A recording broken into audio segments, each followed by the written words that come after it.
Parler de Jésus est tellement urgent que tu ne dois pas céder à la persécution. Recherche la plénitude du Saint-Esprit pour résister efficacement aux caprices et menaces du diable.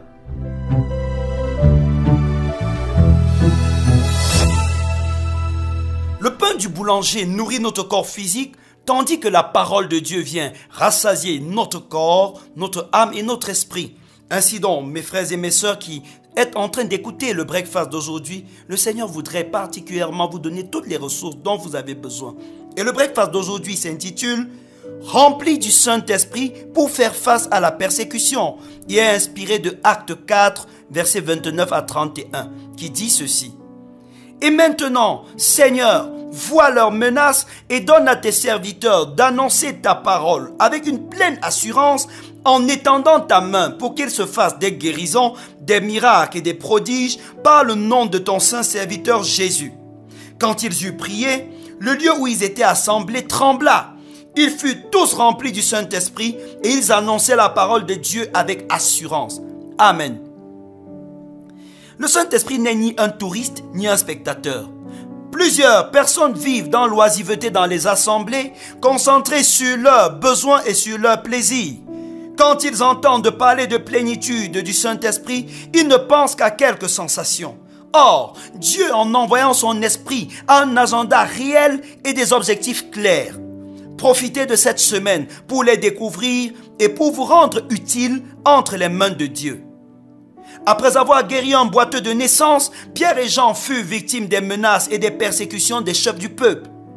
Après une nuit en prison et un procès injuste, ils furent relâchés.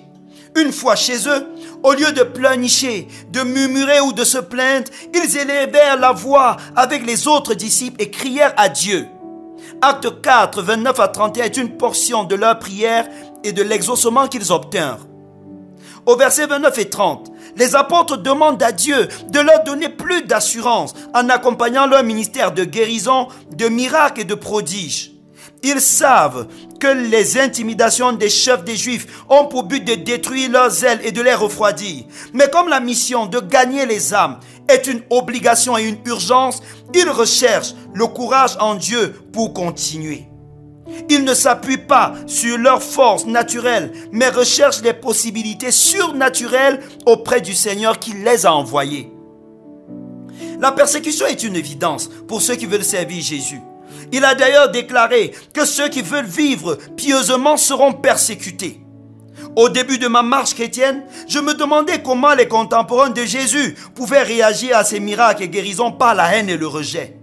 Mais quand Dieu commença à honorer ma foi et mon ministère par des actes de puissance, je compris tout. Je devins l'objet des critiques, des calomnies et même des accusations de plusieurs.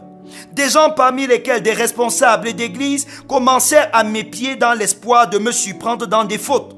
Certains inventèrent même des mensonges contre moi. Si vous voulez servir Jésus, cher ami, préparez-vous à la persécution et au rejet. Cependant, parler de Jésus est tellement important et urgent que vous ne devez laisser aucun caprice, autant pour moi, ou menace des impies et du diable vous intimider. Dieu est prêt, comme il l'a fait avec les apôtres, à vous remplir du Saint-Esprit et à vous accompagner de miracles pour que vous ayez le courage de continuer à parler de lui. Au lieu de baisser les bras, demandez simplement à Dieu de vous remplir encore du Saint-Esprit. Amen. Prions avant de nous séparer. Bénissez le Seigneur pour la part qu'il vous donne dans son œuvre. Il aurait pu simplement se servir des anges, mais il a accepté de vous utiliser. Dites-lui merci.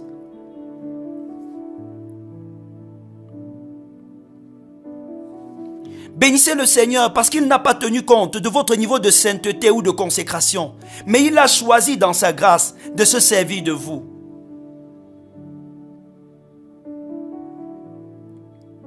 Présentez maintenant au Seigneur toutes les difficultés que vous rencontrez au quotidien, les résistances que vous expérimentez de la part de vos frères, de vos voisins, de vos amis. Présentez-les au Seigneur en ce moment.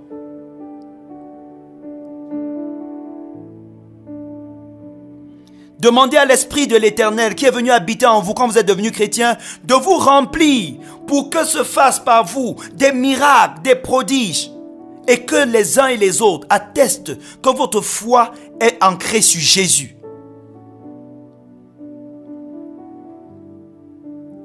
La Bible dit que quand les apôtres ont ainsi prié, l'Esprit les a remplis et le lieu où ils étaient a tremblé. Je prie au nom de Jésus que votre prière soit exaucée et que la présence de Dieu vous remplisse et vous rende capable de faire son œuvre de manière extraordinaire.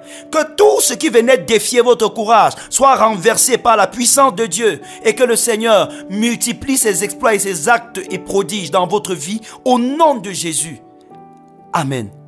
Continuez à vous rassasier de la parole de Dieu en reméditant la parole que vous avez écoutée dans ce breakfast et en priant selon que le Saint-Esprit vous inspirera. Amen.